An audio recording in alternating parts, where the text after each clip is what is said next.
Okay, we are live. You already know the drill. For those of you that are watching this via replay, you can still heart away, tap the screen. You can still share this, but you won't be able to invite people. For those of you that are just joining in, we're in the downstairs portion of our training facility.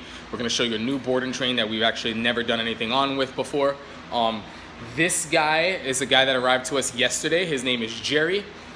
On his list, I'm going to tell you everything that we have.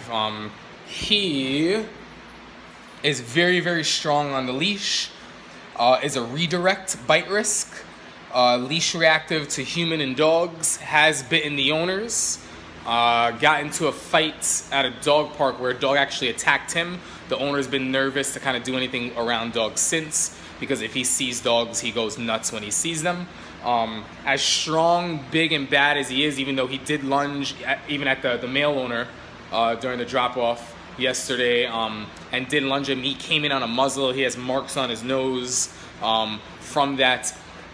Even though he's big and strong and is dangerous, it's not true aggression. This is another fear-aggressive case. So basically what we did, this is the dog that we filmed on a really good camera. We're gonna bang out a couple of nice YouTube videos on this. I'm gonna get Andrew to work so he can show you a couple things. One thing that's super important is, again, even though we want to begin to use food, this is a dog that's not even accepting home cooked food. This is a dog that's not even accepting beef liver before we even did anything, right?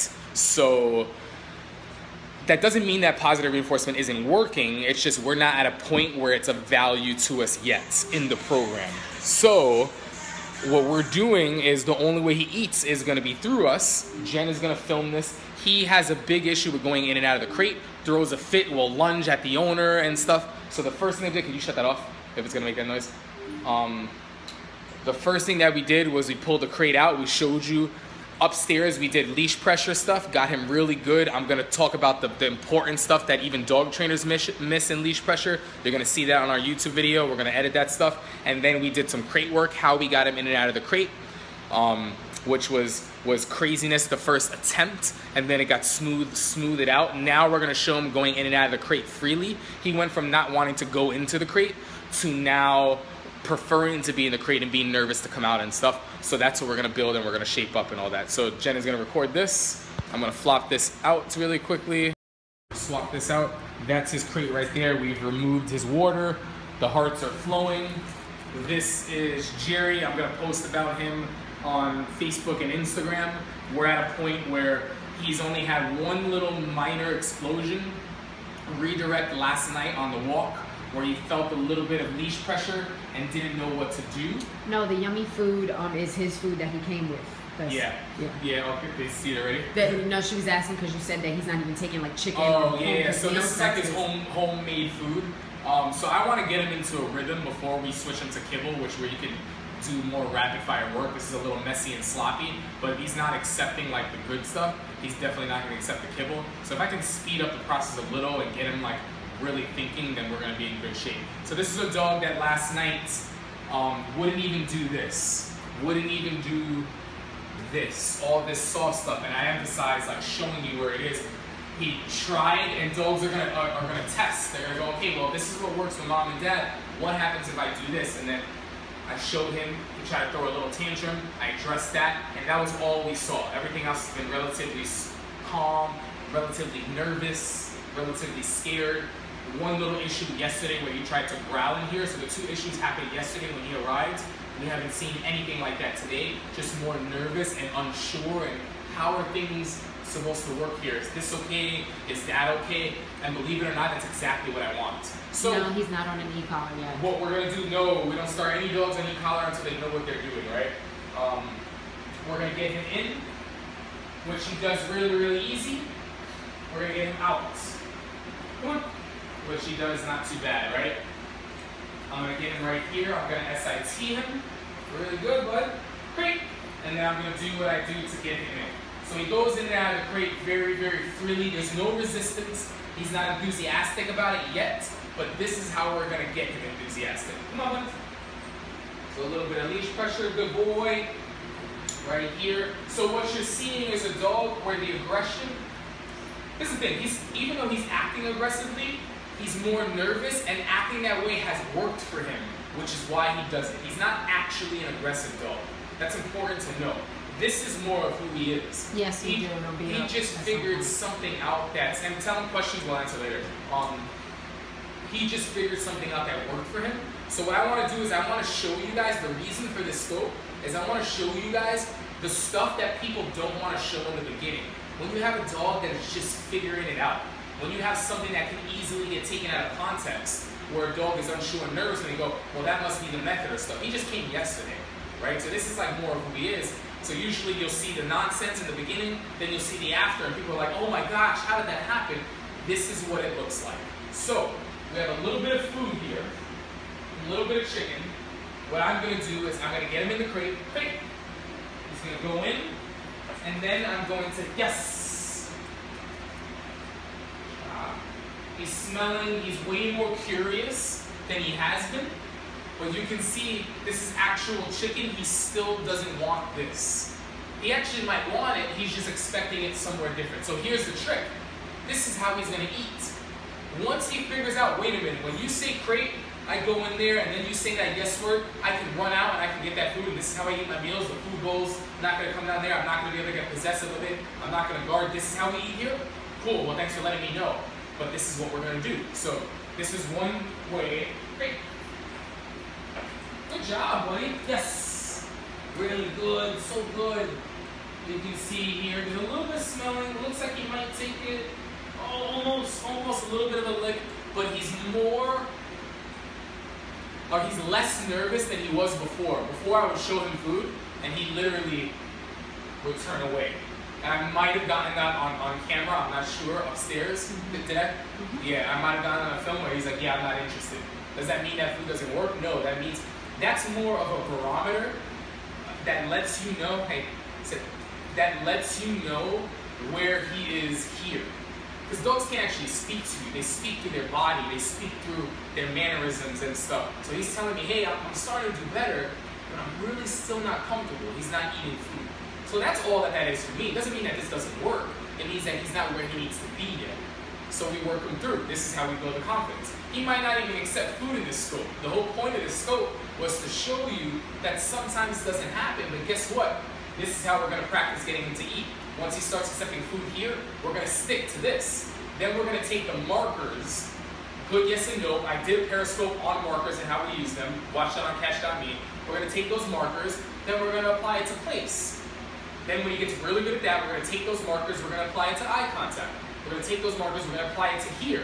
Now we have a dog that's speaking the language and understands my body, understands the markers. We start getting a dog that's confident in knowing what to do, and then we start tackling some of the problems. So this is the foundation work. This is the slow stuff that is not made for TV. This is the boring stuff that is for the dog, right? This is not me coming in there, season long, boom, boom, boom, bumping in there, which I'm really good at doing. This is the stuff that sets up clients long term so that they can do it without me needing to be there, right? This is what's gonna change a dog that does it reluctantly versus the dog that realizes he's actually in control of it. He goes, yeah, no, I wanna do this.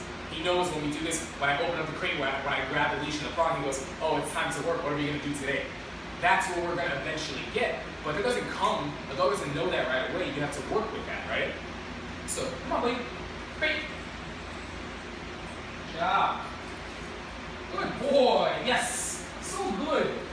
So good, bud. Good, good.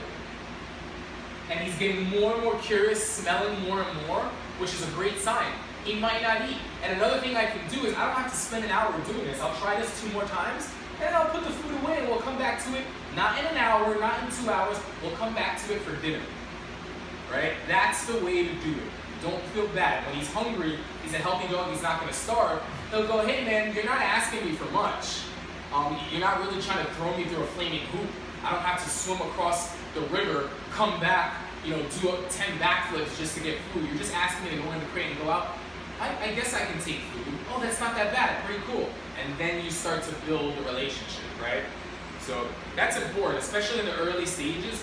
Don't ask for something that is really, really challenging. This simple thing is enough of a challenge for a dog, right? Great, great. Good boy. boy. And I'm not having to drag him in. He's going in on his own. He's probably going to lay down or at least sit. Yes. So good. Good job, buddy. Good job. I'm not going to bring the food to him. He's going to come to take the food. If he wants it, beautiful. If he doesn't want it, a little bit of a tail back there that time. Right? That's pretty good. I'm not going crazy. I'm like, oh my God, look, his tail's. No, this is part of the process. Nice and smooth. Really good, bud. Really good. Great. Good job. Now the word, I'm not having to bring him in with leash pressure anymore.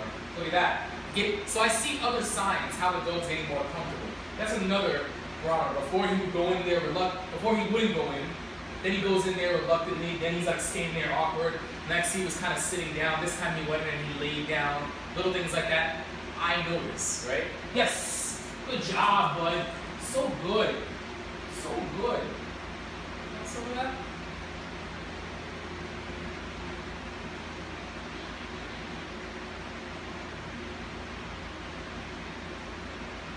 Good boy. So good. And you guys got to witness a very, very beautiful thing. Good job, buddy. Good job. You want to try for another one? This is the thing. You can't plan that. You're working on the dog's schedule. Right? I'm not going to go off the deep end. That was really, really good. We're going to try again. That's how you got food. I didn't do anything. I've been doing the same thing that I've been doing. You chose this time to take it, so now you kind of figured it out. Let's see if we can get you into a nice rhythm. That might have not even happened in this session. It might have not even happened tonight at dinner. You guys got to witness something really beautiful, so now this is when the wheels start turning, right? He might not even accept food on the next one. We really don't know. Quick. Good job. Really good, buddy. Yes. So good. So good. Really nice. Now all of a sudden, the brain started opening up. You see a dog using this food. Now, I'm going to tell you guys something. In this case, the thing that got us to this point first was negative reinforcement, pressure release, removal of something to reinforce a good choice or a good habit. That's the first thing that we need to do because positive reinforcement wasn't beneficial at the start. It wasn't going to help the dog where he was. We taught him this, we got him really good, a little bit of verbal praise, nothing crazy physically, and now we're able to start benefiting because that's helped us to get his brain calmer. Now I can start to use positive reinforcement with counter conditioning to the point where he's doing something specifically. We're teaching a dog how to learn. We're teaching a dog that their choices matter. And now you get a dog that's starting to get more curious. Really good, bud. Still nervous. Doesn't change, but he's starting to learn. You ready? Quick. I assure you that before you know it, this dog, when I say crate, from anywhere, will freaking beeline it, fly into the crate, down and chill out in there, or if I say the yes, he'll come in. Yes, good boy. Another thing is too, sometimes you get a taste of something.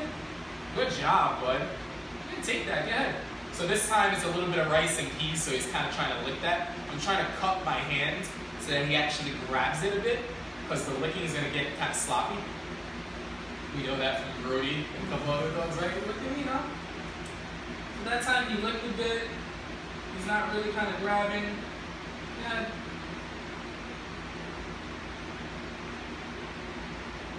Good job. There's a little bit of an attempt there. Nothing crazy. I still have a lot of the food in my hand. Come here. Sit. And here's the thing. I actually don't even care at this point if he eats his whole meal. There might be some situations with some dogs where I go, oh, you worked for a bit? I'll give you the rest of the meal. He's the type of dog that I'm probably going to let him experience a little bit of that. And because he wasn't so enthusiastic about eating, I'm not going to correct him. But I'm saying that was pretty good. Next time, you might want to work a little bit harder, and you might want to get paid a little bit more. Right? Here's the thing.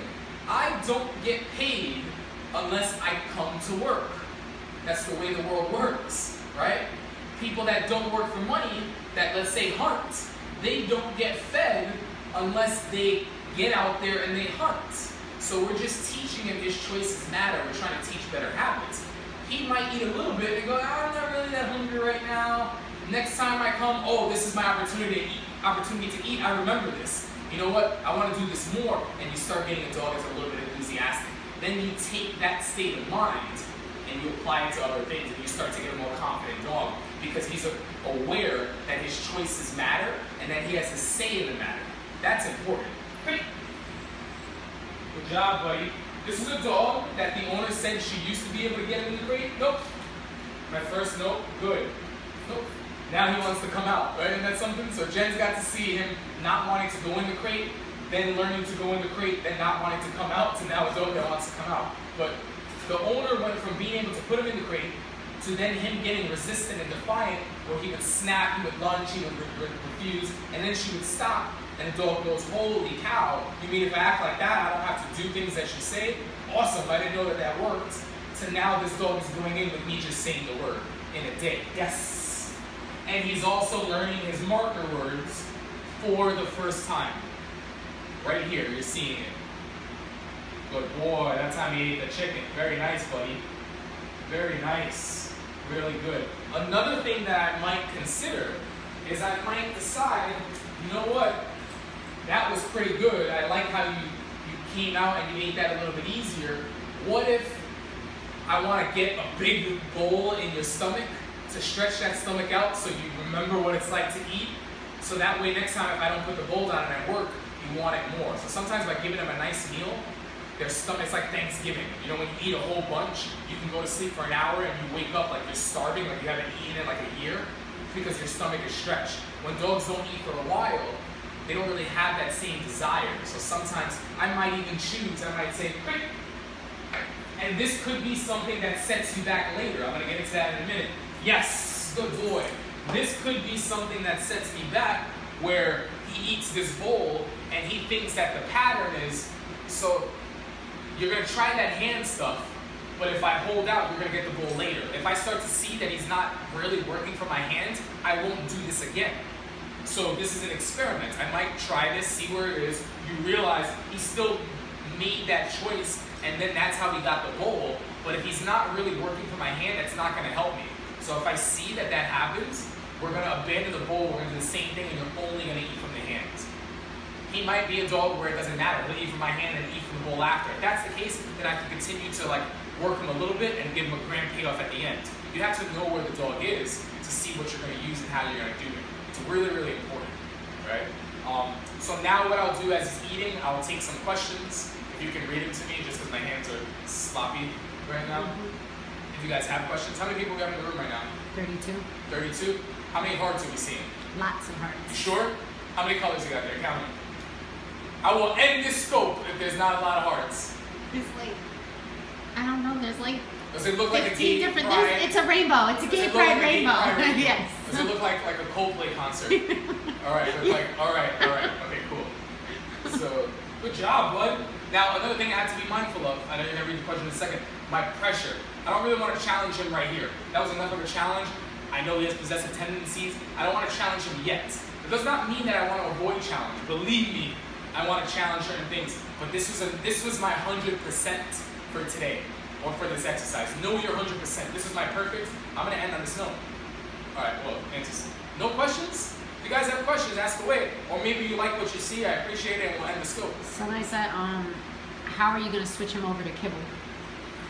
If you switch him over to kibble, it's going to be the same thing, where he doesn't get the food until maybe later.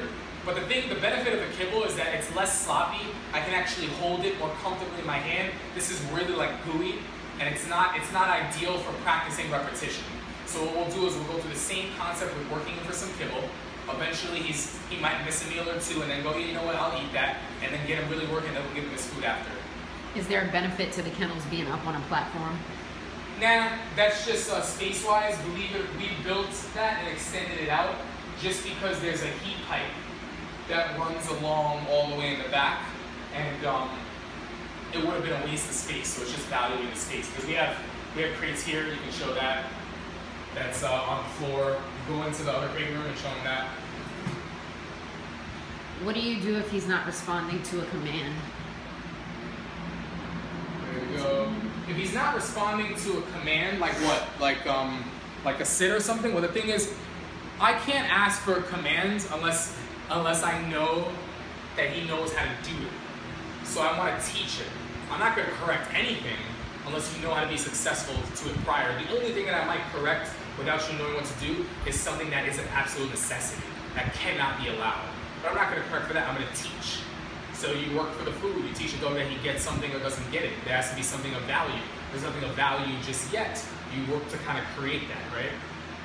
So we see where he is. He might go back to his food. He might be done. Looks like he's done. He, like a typical kid, left the peas and carrots, right?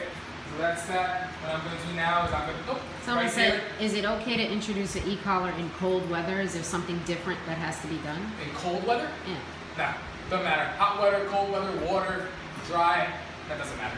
When do you start getting him around other dogs? I mean, he's around other dogs here every day He's already. around other dogs here in the crate, so that's a start. From day one, he's around them. How he's around them is different. That's very, very important. He's not going to be around dogs that are in play. He's going to be around dogs that are calm. He's going to be asking to do something calm and seeing dogs calmly in movement. He might be in the crate while dogs are treadmill. He was doing that this morning. So he's starting to see this is how life works, whether you're here or not. We're going to be considerate. I'm not going to put you in a aroused state or a heightened state with dogs that are in the middle of their roughhouse socialization, but you're going to see dogs around relaxing. You're going to see calm dogs in movement. You're going to see dogs in treadmill. Show the treadmill here. Just all four treadmills, right? You're going to see this stuff. And when you're used to that and you're able to kind of function around that, then we'll up it and we'll start to do a little bit more. You might be on a treadmill, on a moving place. First, I have to teach you the treadmill. I have to get you good on the treadmill. I'm not going to introduce you to the treadmill with a bunch of dogs running around, right? So I'm going to get you really good on the treadmill, and then that's a moving placemat where you learn how to focus, and then there might be a dog that's getting fed over here, but you have to learn how to stay on here. It might be the other way around. You might be holding the place while a dog is on a treadmill. You know what I mean? So there's different ways that you can mix and match, but the introduction to dogs, even though it's right away, is still slow in a way as well. So I'm controlling the environment, but I'm still also doing a form of flooding, because you have to be around it. I'm not going to hide you from dogs, but I'm going to control how I expose you to them. So that's a great question, actually. Good job. There's also like little patterns that we teach. I want a dog to be really good with going in and out of the crate, coming out and sitting, rather coming out and doing his own thing and ignoring. Little things like that are very, very important. Getting him comfortable with coming out of the crate instead of growling when I try to reach in and try to snap at me. Little things like that. And that's pretty much it. You can see, look at the food here. He ate all the chicken. They ate all the chicken, right? So that's another reason why it's like sometimes this could even be a little bit of a waste. What if he's nervous and growls when you ask for a command but still complies with the command? I don't think you would see a dog that's growling. That's kind of rare. That's like, and then Yeah, like if you're telling him to sit and while he's sitting, he's like growling and so then I'm gonna like, nope, and I'm gonna wait. I ain't giving a dog a food for growling, right? Because if I'm like, no, oh, get good, and then dog's eating food, the dog's like, wait a minute. So if I'm doing that while I'm growling, I get the food. Don't reward that, right? So I might, nope, with leash pressure, it might be leash pressure correction, it might be soft leash pressure, it might be bringing the dog a little bit away from me, pressure is relieved, waiting, and then when I see something that I like, I'll go ahead and I mark. It really depends. They said they had a case where the dog would go into the crate for the owner when the owner asked him to go into the crate, but then would growl as he was going in the crate. Well, then that's just a dog that is kind of that's a dog that is kind of like getting his way. So I would mark and I would like kind of feed that, because the dog's in the crate. Then what I would do is I would leave the dog on leash. You're gonna go in and out of the crate, and I'm probably gonna address some of the growling. It might be correcting. It might be nope, bringing the dog back out, working the dog, trying to be calmer. That's more of an avoidance growl, kind of like going in to kind of get their way. That's basically what it is. So I would do more exercises around where there's a lot more positive stuff kind of happening. And when I say positive, I mean more just good in general, not operant conditioning positive by adding, but you could do that as well. That's pretty much it, yeah. Okay, guys, no more questions? All right, that's it. Thanks for watching. With 3 periscopes within all within like 1 or 2 hours. So you guys are caught up for today. I might Okay, somebody said random again. How much outside space do you have for, like, to go into the bathroom? To go into what? Go into the bathroom, potty, taking them out. We walk on the street. Well, yeah, we walk. We're in New York City, so we have a lot of outdoor space. Pretty much, a ton of outdoor space. Yeah, but the thing is, we don't let a dog pull us for a block. Like we walk. When we walk, and then there's an area where we stop, and we keep them within like the extension of like our arm for a leash. We don't let them like drag us like all the way, and like you learn to go there. When we're done, we walk and we just walk. There's a difference between migrating and then giving a dog an opportunity to sniff. You know what I mean? So that's basically how it works for us. So that's another thing. Oh wait, one more thing before you end. If a dog's not eating this food's not going to go to waste. Just because they like the chicken doesn't mean I'm only going to feed them chicken. This is going to be the meal for this evening. I'm not going to bust out another meal. The dog's going to finish their meal, and then eventually probably make them more hungry. They go, okay, I want to start eating meals. When I have an opportunity, I'm going to eat what I can. You know what I mean? Or what I want to. The dog's not going to get like a whole thing of chicken. This is going to be the meal for this evening. And that's it. And then tomorrow, if the dog finishes this, we'll bust out another meal. So we're not wasting food either. It's pretty interesting. Sounds like, oh, eat your dinner or no dessert. You should see that, especially with my family and my relatives. Seriously, eat your dinner and be on time for dinner. Otherwise, you're lucky if there's leftovers. I'm serious. You guys joke. You guys think I'm playing. My parents didn't play. And it was because of the grandparents. Right? That's how it worked. Which is kind of funny how it works because the grandparents were the strict ones. But then they were always super, super soft and lenient with the grandkids, right? But yeah, they were like the ones that like didn't play. So it's funny what sticks and what gets salted out. Discipline skips a generation. After that, I have to discipline you. You're not my problem anymore. All right, guys, thanks for watching. Thanks for the hearts. I'll see you on the next scope. Later.